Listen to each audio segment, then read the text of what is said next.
My apologies, I forgot to introduce our next speaker. He will be talking about compiling with continuations and without, and whether there might actually be more points on that continuum than we've thought before. Thank you. So this is joint work with Pierre Caron at Purdue University and his PhD students, Leo and Greg. Sadly, I'm the only one here. So in the functional programming community, there is a long-standing discussion on whether we should compile with continuations or not. To give you a little bit background, the beginning of this debate dates back to 1978 when Guy Steele implemented the Rabbit compiler using a continuation passing style intermediate language. Since then, people have been arguing for and against this design decision. Some of the authors are in this room, and of course we have more other contributors to this debate. So what are the pros and cons of these approaches? In a CPS intermediate language, all aspects of control and data flow are uniformly explicit, and as a result, many optimizations boil down to simple beta steps. However, we must be careful not to introduce a lot of extra redexes as well as continuation closures that would require expensive heap allocation. In a direct style intermediate language, on the other hand, programs have a very simple grammar, and this makes it easy to apply high-level rewrites. But the direct style has its own weakness, including the risk of code duplication and the lack of support for representing jump-like behaviors. After 40 years of back and forth, we seem to have arrived at a general consensus like this. So we all need some form of continuations so that we can model jumps, but these continuations must behave like second-class values so that we can compile them efficiently. This observation has been incorporated into the Glasgow Haskell compiler. In GHC, intermediate programs are in direct style, but we have join points that play the same role as continuations.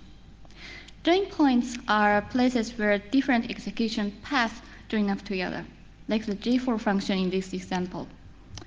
Since join points do not return or escape, we can safely allocate them on the stack and compile join point applications as efficient jumps. So in this way, we can take all the benefits of direct style while making use of continuations. So this direct style representation may look like a perfect solution, but we want to take a step back and rethink our original question. We have been asking whether or not to CPS. This is an all or nothing decision. But a good design of a compiler intermediate language depends on whether we are talking about the front end or the back end of a compiler. In early phases of compilation, direct style might be convenient to work with because the structure of programs remains more or less the same as the original one.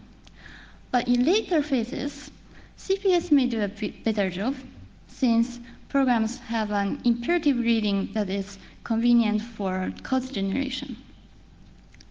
So ideally, an intermediate language should provide both styles of optimizations by allowing us to selectively expose continuations. Then we can discuss which continuations to make explicit for our current purpose. Now the question is how to provide such flexible options. Our idea is to use a control operator.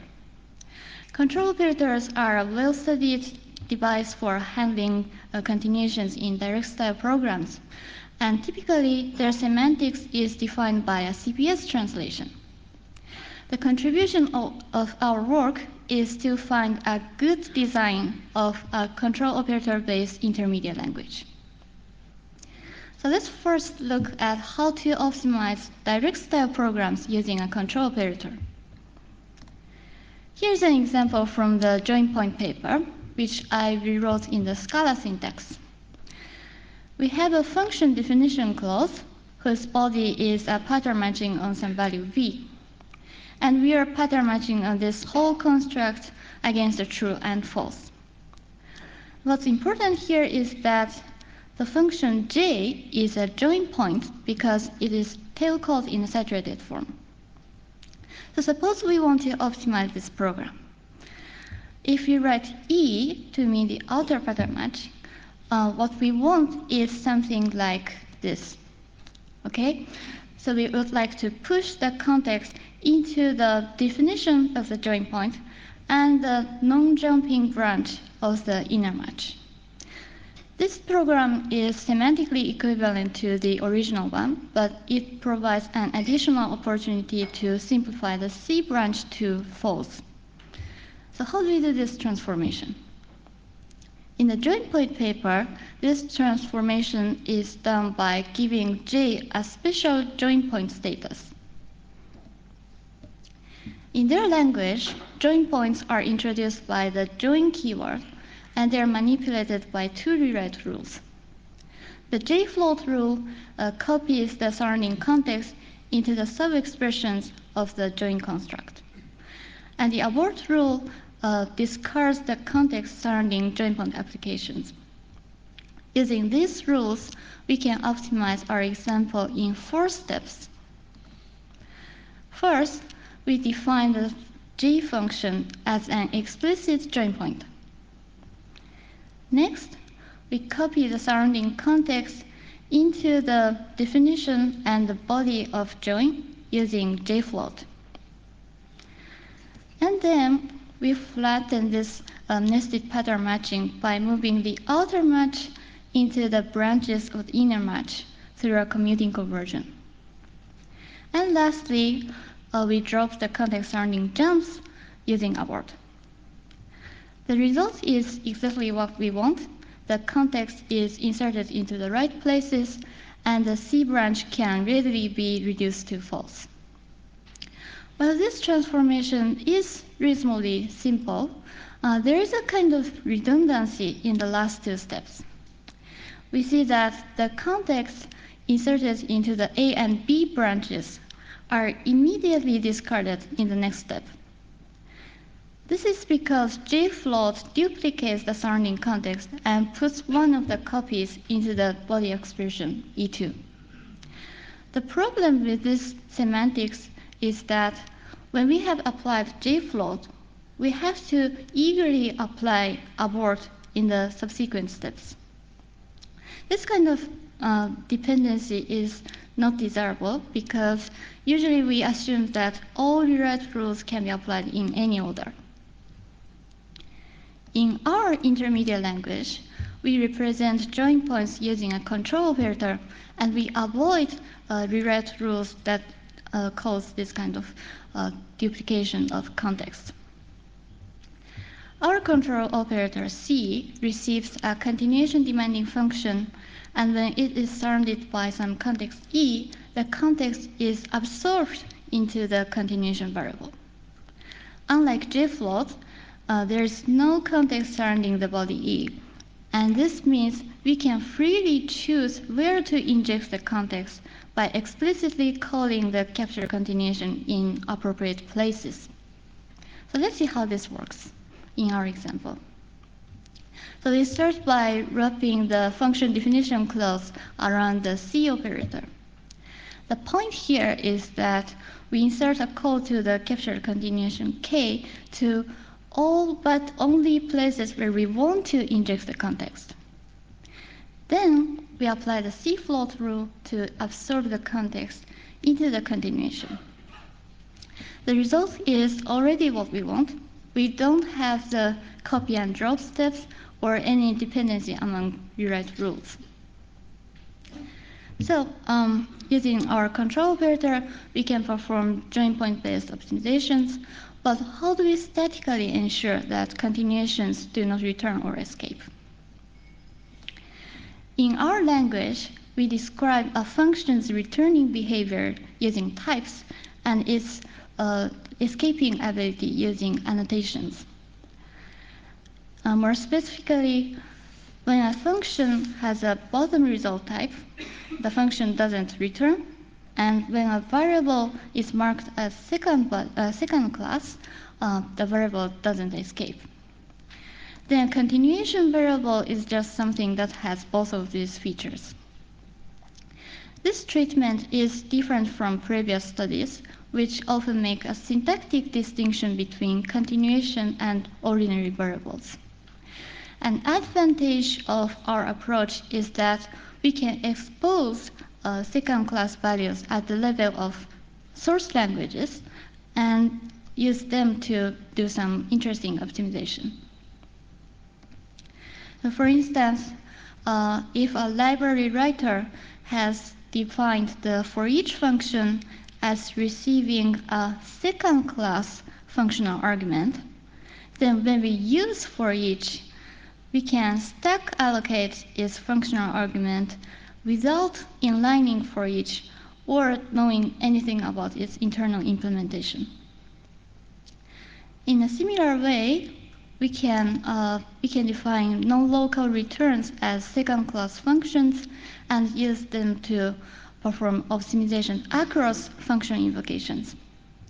I'm not going to give the detail here, but our paper has an interesting example of this.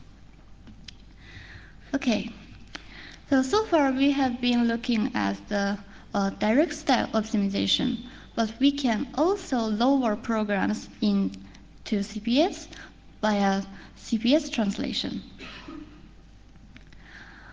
Our CPS translation is defined in a selective way in that it converts non-bottom typed terms into CPS and keeps bottom typed terms in direct style.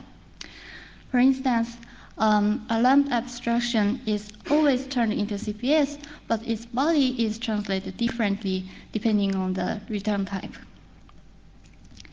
And control operators are all erased by this transformation. As some of you might have noticed, the continuations introduced by this transformation are all second-class stack-allocated functions. An interesting fact is that using our first versus second-class distinction, we can show that CPS programs follow a call stack discipline, even if there is no notion of function returns in post-CPS world. Suppose we have created a closure for a non-returning function that receives a first-class argument.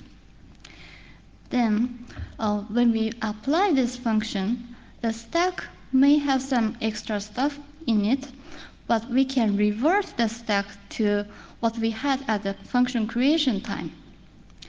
This is safe because the first-class argument must be part of the heap, and there is no reference from the heap to the stack. This kind of shrinking of the stack happens every time we call a return continuation, so we can conclude that CPS programs have the same stack behavior as direct style ones. To wrap up the discussion so far, our intermediate language supports both direct style and CPS optimizations. As an evaluation, we implemented our intermediate language in two different compilers. In one of them, we extended a direct style intermediate language with the C operator as well as second-class continuations. As a result, we could emit more labels and go-tos instead of functions, and thus achieved better performance in terms of execution time. In the other experiment, we extended a CPS intermediate language with second-class functions. This allowed us to replace heap allocations with stack allocations in several benchmarks. In our paper, we formalized a small language consisting of lambda terms and conditionals, and we are currently looking at different language extensions. Supporting polymorphism and subtyping shouldn't be hard. We can, for instance, abstract over non-bottom types and use first-class values as second-class. It is also possible to extend the user language with first-class delimited continuations. This can be done by building a type and effect system that keeps track of the return type of continuations. Okay, so in conclusion, our answer to the question whether or not to compile with continuations is whatever. Using a control operator, we can compile with as many or as few continuations as we like. Thank you.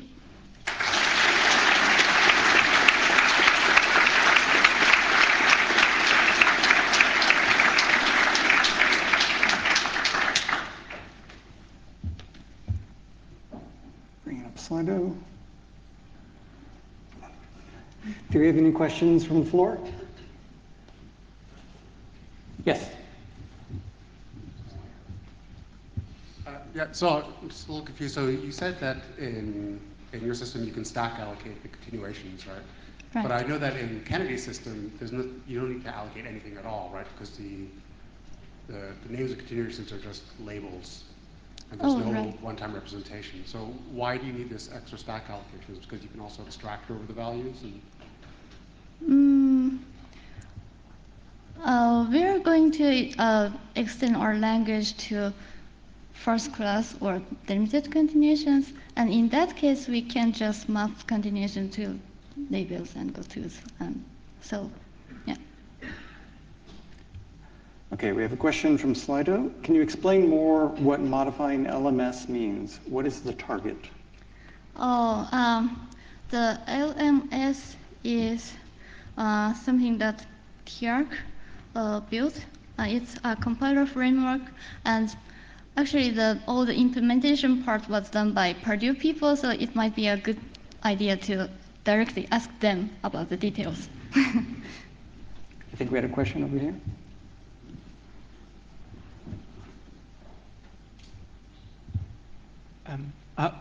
How does your notion of first and second class values relate to like linear types and ownership in Rust, for instance? It seems to be a very like they do the same thing to like avoid garbage collection. It seems to be very similar concept.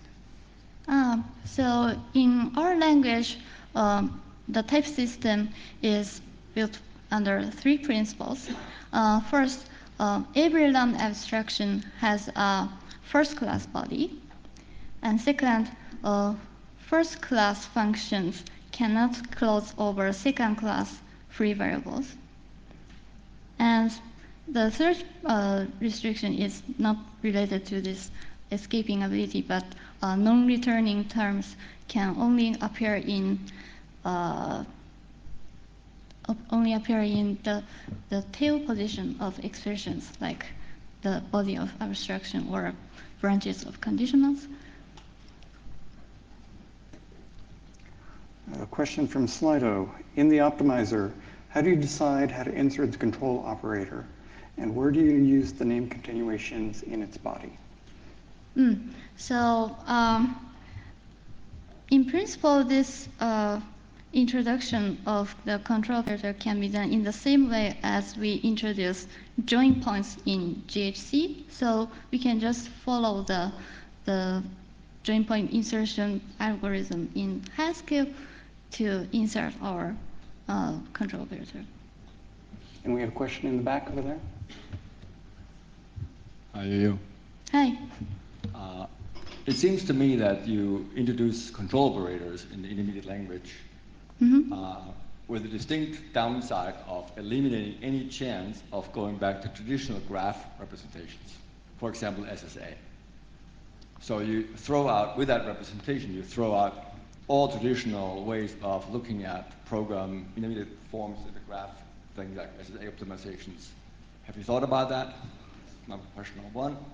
Question number two, much more down your line of thinking, when we did ANF, we came up with ANF as a form of looking at comparing the calculus on the source side with the calculus on the CPS side. ANF fell out because it was the strongly normalizing subfragment of that calculus. Can you characterize your intermediate language with a calculus, so they can bridge the gap of reasoning power, right? So there's reasoning power on the CPS side, there's reasoning power on the store side. Intermediate forms should have a reasoning power where you can go back and forth. Have you thought about that? Or will you think about this? So regarding the SSA question, I think SSA is closely related to CPS, so we should be able to perform SSA optimizations after our selective CPS conversion. No. My question was, by introducing a control operator, you take away you can't go to graphs anymore because you don't know where you're jumping anymore, right? Or how do you control that? How do we control what? Maybe we can talk later. Any other questions?